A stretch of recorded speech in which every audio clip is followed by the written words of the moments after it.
Hi there, you are watching Tell the Truth Studio, where I will be exposing some of the dark truth that has been hidden in plain sight, and as a result, people seem to not realize the effects that they have on our own lives.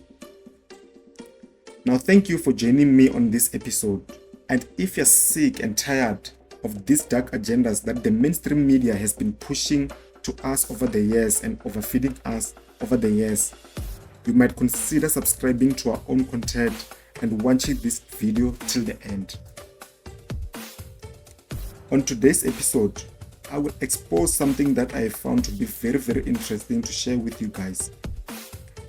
Now, I'm sure some of you guys have heard about the secret organizations that are rumored to be running our world from the secrecy. What many people dismiss as a conspiracy theory as a result of the claim started by the CIA in order to quickly dismiss the truth, especially the truth that will be making rounds online, is something that we should not be falling for. I have explained to you guys what I think about the word conspiracy theory on my previous video and gave a little bit of its origins. Now, the secret society that I have found to be running South Africa, and what may come as a shock to those who don't know, is that I have found that South Africa was established by none other than the Freemasons. And that is the reason as to why it is called a free country.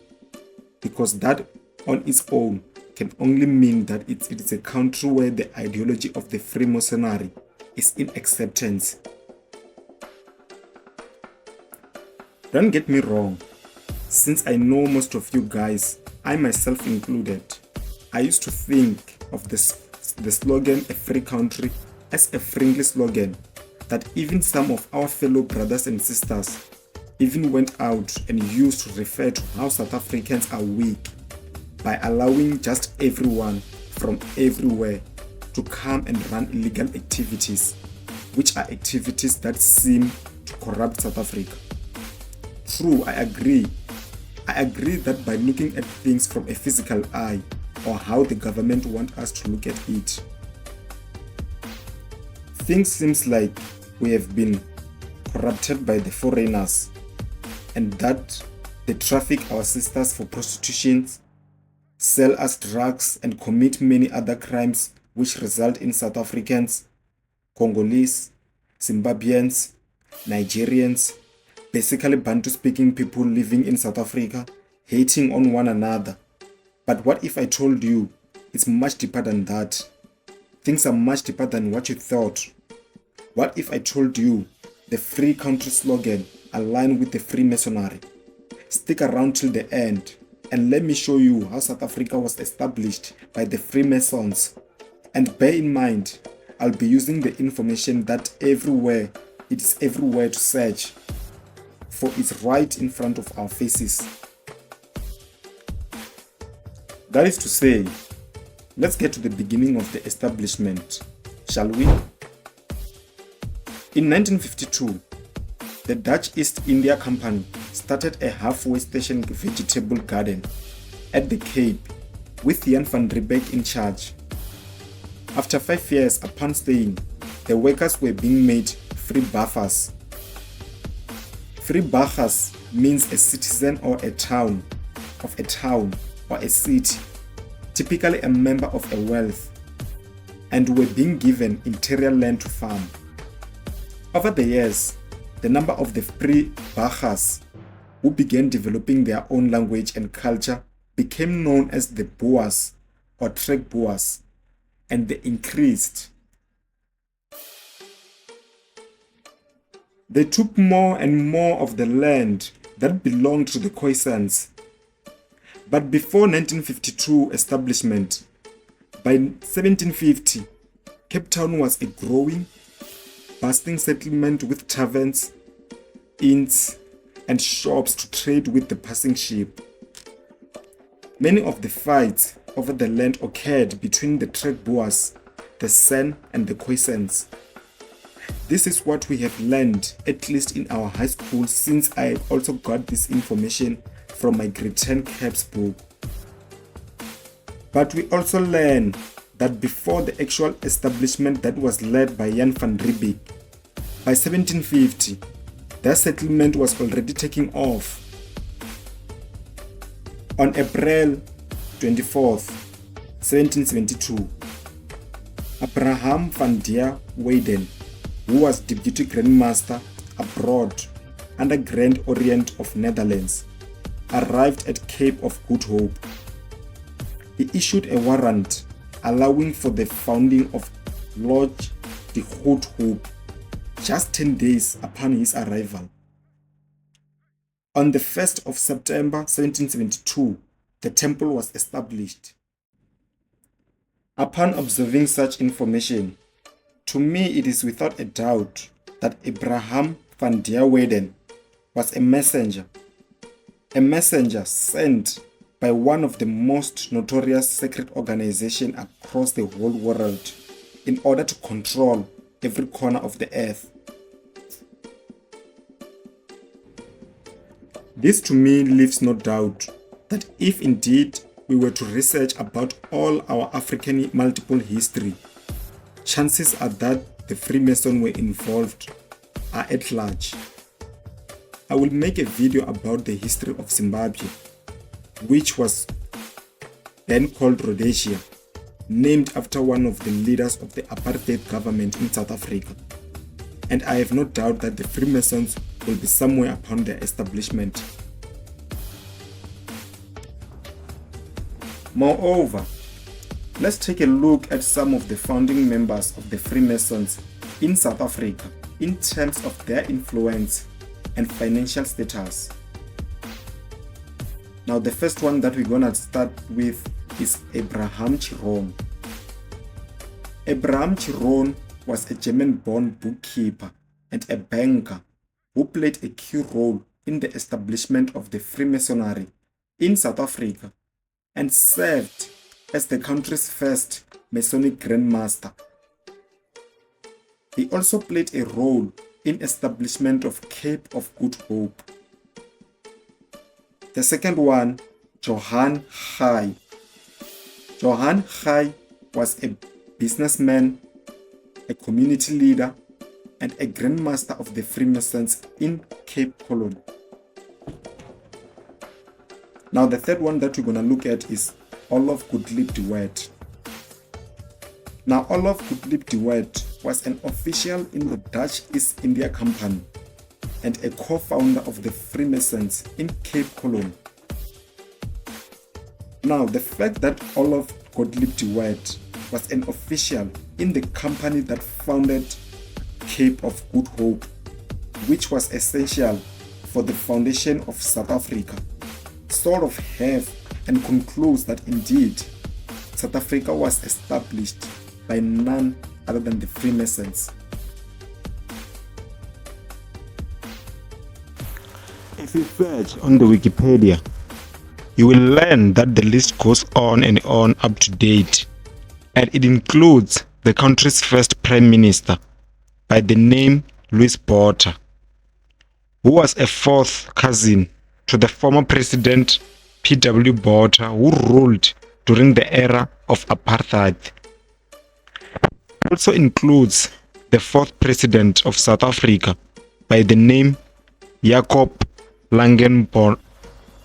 In my opinion, it is not a coincidence that Louis Botha was a fourth cousin to P.W. Botha that we all might have heard about. I couldn't find this name on the list, but it does not stand in my conclusion of the Freemasons, and that is why he was so ruthless during the notorious era of the apartheid. If you were to ask for my opinion, I will tell you that I believe that every South African president is indeed an occultist, and that goes also for Nelson Mandela, Thabo Mbeki, Jacob Zuma, and the current president Cyril Ramaphosa.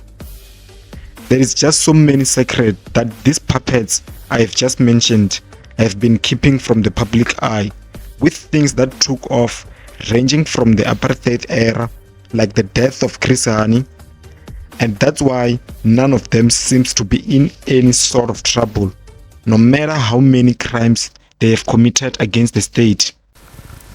These guys abuse state-owned funds, you name it. And we are talking in the country that is starving, because they know very well that they meet behind closed doors and discuss things that can only stay amongst them. All of the founding members of the Freemasons that you will find have some sort of high positions in the fields that are significant in the economy of the country. Now, in my own opinion, upon finding all of these informations about the Freemasons, upon establishing South Africa, I believe that the Freemasons are the ones who have been running South Africa of the period surrounding its notorious history of the apartheid to date.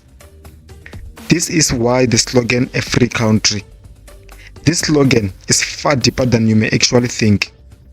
For many, a free country slogan is what the South African, who is considered by many to be a sellout, I'm talking about none other than Nelson Mandela, used to justify his open border policy. But truly, I believe it's a hidden meaning in plain sight for a country of Freemasons.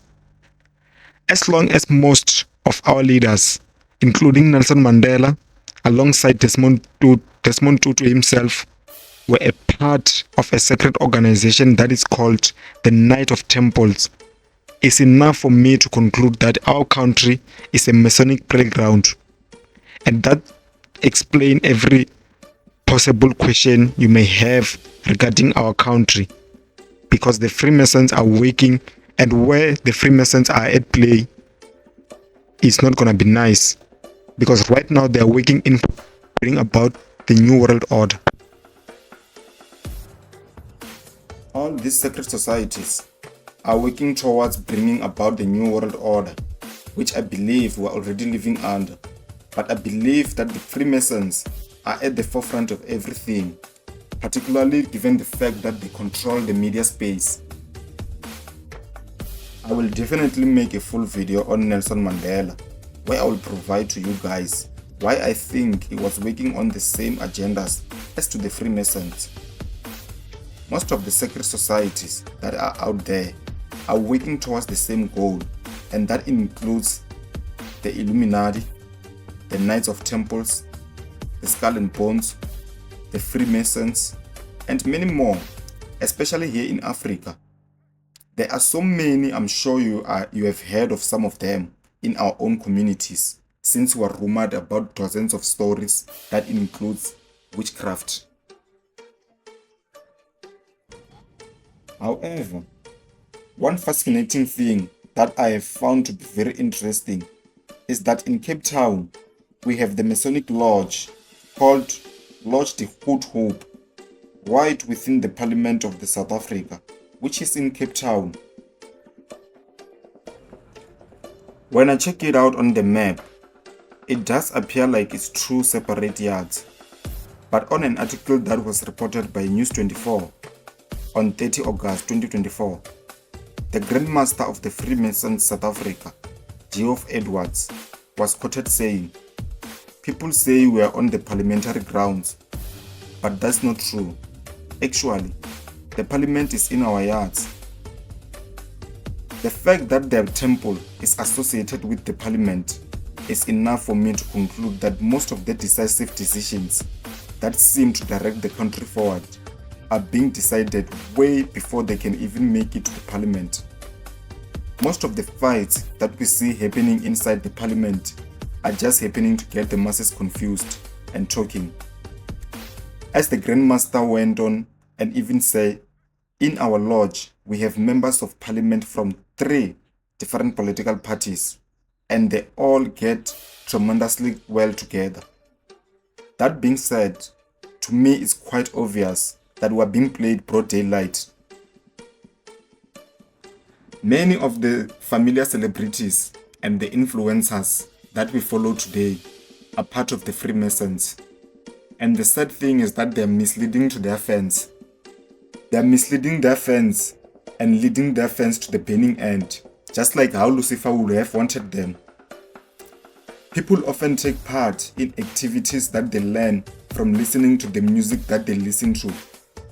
Listening to a particular influencer as a way of looking up to them, but often ignore that behind the scenes, they're signing million dollar deals just to portray a particular behavior, being fake in all their ways, only because they have to suit a certain narrative.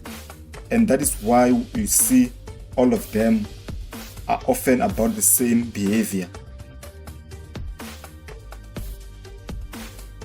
When you look at them, they are all the same. They support drugs, they support and push alcohol, they are fake in all their ways, since they have to match a certain way of style that is expected within them from the deals that they make. Influencers are being paid a lot of money just to make women feel dissatisfied about themselves. For example, music is the most powerful tool that Satan used to draw people to his kingdom. I've come to believe that the Freemasons are serving the agendas of Satan, and that is why they control the entertainment industry, which is run by Satan, just like the earth is run by him. Satan is rumored to have been a good singer in heaven, and music have the frequency that is able to control the mood of a listener and direct them in a particular way. It has the power to make a listener sad, happy, and even depressed. And if you really listen to the mainstream music, you will learn that it makes people to be depressed and to be too prideful, just like Satan, since he was casted out of heaven due to pride. Influencers are being paid millions of dollars to make women feel less of themselves in order to sell us their products and a never-ending dream. They perform multiple surgeries on their bodies and sell themselves to millions of vulnerable young women who look up to them, only to make them feel depressed upon realizing that they can never be beautiful to such extent. All this come back to the masses, since they are the target and shape the way we live and put us all inside a matrix. People need to wake up and realize that we are battling a spiritual battle, and that there are no two masters in the battle that we are in. It's either you choose to live by the morals of the Most High Yah, which is portrayed in the Bible, or we continue to suffer from the falsehood of this world until the great day of the judgment. It's time that we see what's happening around the whole world and start making necessary changes. You might think to yourself that you are not enough to make a change, but let me tell you, it takes one to make a change. And once you make it, those who are around you, your family and friends as well, but most importantly, people will make an example out of you, because you are required to be a good example to one another. Now I'ma leave it right there. Now thank you guys for joining me on this episode. Don't forget to like, share and comment. That will really help the channel grow, and I'll appreciate that coming from you guys. Take care.